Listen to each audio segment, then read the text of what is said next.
campus of Columbia University, with the university administrators just yesterday saying that they have extended the deadline for pro-Palestine protesters to remove their encampments.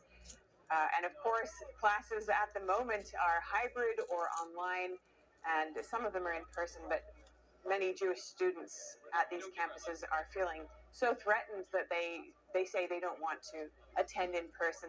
They don't feel safe. So that's the reason for that.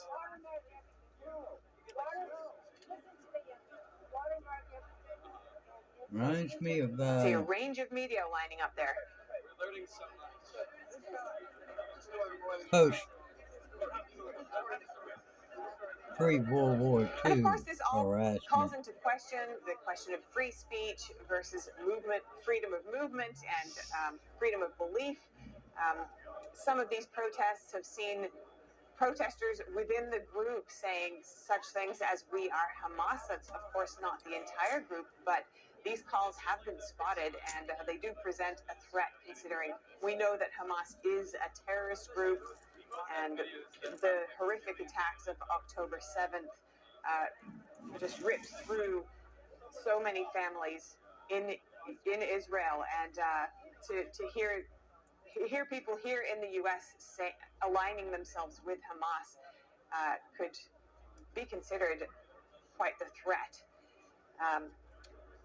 The Columbia University president, Manoush Shafiq, had said that she understands that this is a morally depressing scenario, and that one group should not dominate and disrupt the university's actions and students' actions on campus, simply due to their point of view.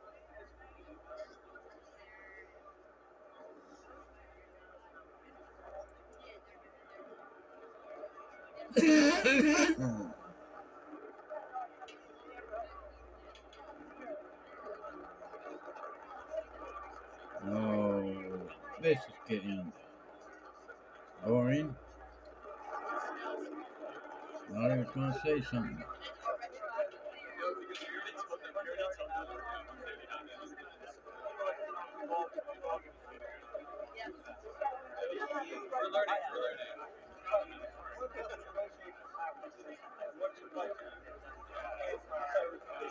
Be back in a minute. Using these tents to stake out their spot on the campus and maintain their presence over a number of days so far.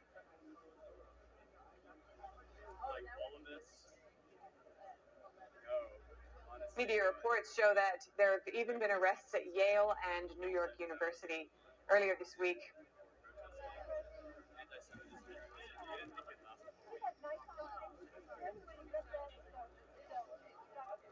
We have Brown University, University of Minnesota. The list keeps going on and does seem to be expanding.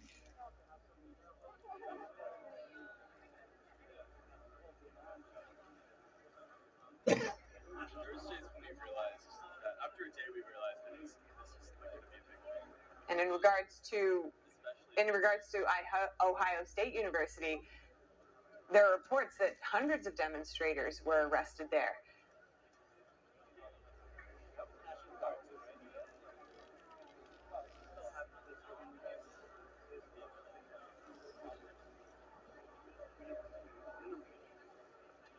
Mob rule. That's what this is about.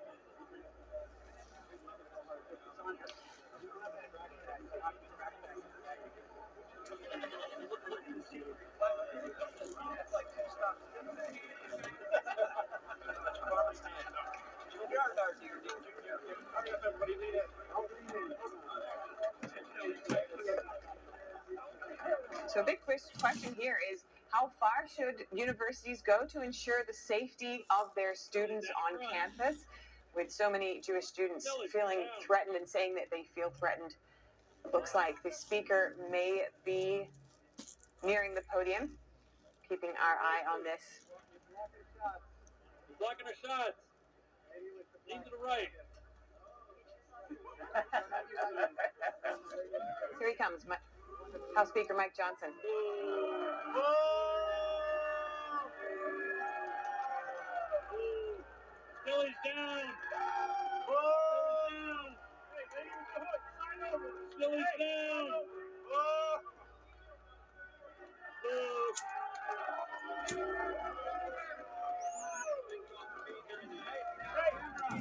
America's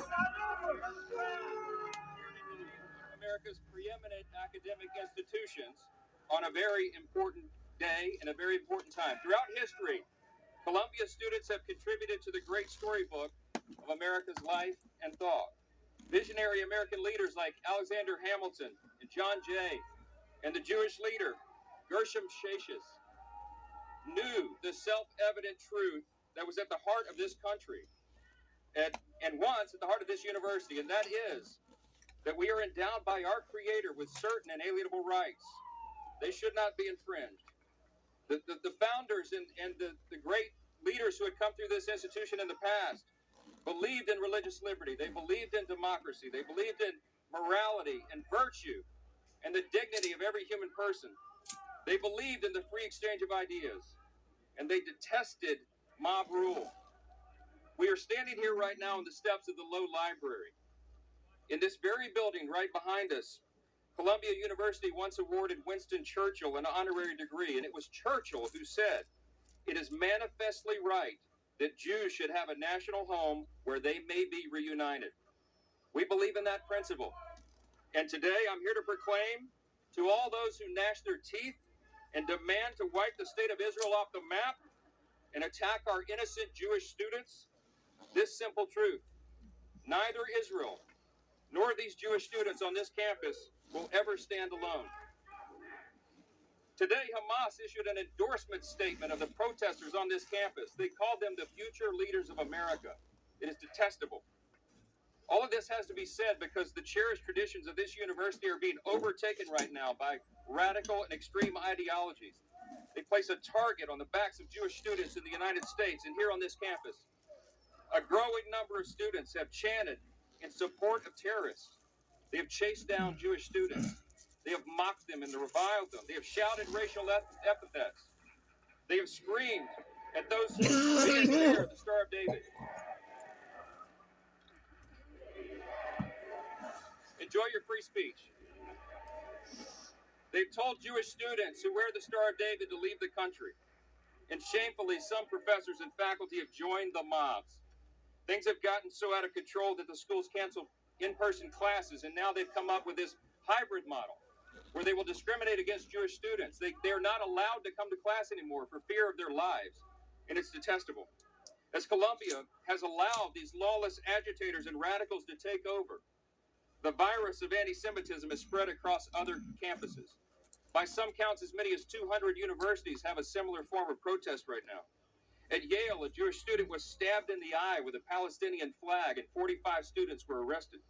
At NYU, pro-Hamas protesters were shouting from the river to the sea. Anti-Israel encampments are popping up in universities all across this country. The madness has to stop. The madness has to stop. We just left a meeting with students, Jewish students, who told us of the heinous acts of bigotry that they have experienced simply because of their faith. Their bravery is inspiring, much more inspiring than some of the activities we're seeing here. They should never have to confront such hate on an American college campus instead of such a revered institution. Anti-Semitism has been growing in America, and it's clear why. Powerful people have refused to condemn it, and some have even peddled it themselves. From university professors to public officials, people in positions of authority have denied the horrific facts of September 11, 2001, the attacks on the United States that happened right here in New York City, and they've attempted to excuse or to ignore the barbaric attack of Hamas in Israel on October 7th, 2023, where Israeli women and children were savagely raped and murdered, and infants were cooked in ovens. Crowds of radical activists have chanted death to America and on our own streets in this country, and some public officials have refused to condemn them. Others have openly defended these acts on campus, and the harassing and the intimidation and the threatening of innocent Jewish students simply because of who they are. They've called that peaceful protest, and some have even gone as far as calling for the state of Israel to be eliminated. These are words we expect from ayatollahs in Iran, not American lawmakers and not American students. Israel goes, we go. It has given way to threats and violence and a generation of students who feel safe in their own classrooms, who don't feel safe in their own classrooms, or where they live or where they worship. Let me say this very simply. No American of any color or creed should ever have to live under those kinds of threats. That is not who we are in this country. Sadly, Columbia's administrators have chosen to let the threats, the fear, and the intimidation of the mob rule, to overtake American principles like free speech and the free exchange of ideas and the free exercise of religion. They have co-opted First Amendment arguments to protect genocide and to elevate the voices of anti-Semitism. They have proven themselves to be incapable of achieving their basic responsibility, which is keeping students safe. We just can't allow this kind of hatred and anti-Semitism to flourish on our campuses, and it must be stopped in its tracks. Those who are perpetrating this violence should be arrested. And I'm here today joining my colleagues and calling on President Shafiq to resign if she cannot immediately bring order to this chaos. As Speaker of the House, I am committing today that the Congress will not be silent as Jewish students are expected to run for their lives and stay home from their classes hiding in fear. In the House of Representatives, we've already acted to address anti-Semitism on campuses. We have passed a number of statutes to address this matter, and we call upon the U.S. Senate to act upon our legislation. I have a couple of my colleagues here that I'd like to share a few words. I'll turn it over first to the chair of the House Education and Workforce Commission, Virginia Fox, Congresswoman Virginia Fox, North Carolina. Virginia? Thanks, Mr. Speaker. Columbia University is in a free fall. Following the explosion of this anti-Semitism, the Education and Workforce Committee started investigating. So far, the committee has uncovered key failures in the administration's response to the anti-Semitic attacks and displays embroiling this campus. First, President Shafiq presented false testimony to the committee regarding the removal of Professor Joseph Basad. No action was taken. In addition, the administration has suspended 2 Jewish students for a made-up chemical attack. So I have a message, President Shafiq, and a message for you all too. The inmates are running the asylum. Take back control of this once great institution. You took action last week. It's time to act again. If not, the committee will pursue every possible avenue to create a safe learning environment for Jewish students. I yield back. Next is Congresswoman Nicole Malliotakis from here in New York. Welcome to New York City. Yes, indeed.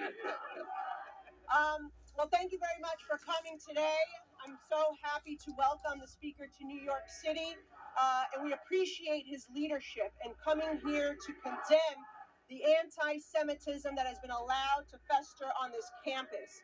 We just met with a group of students who told us that not only have they been bullied, but many of them assaulted. They have been spat on. They have had to walk the halls of this campus to see swastikas painted.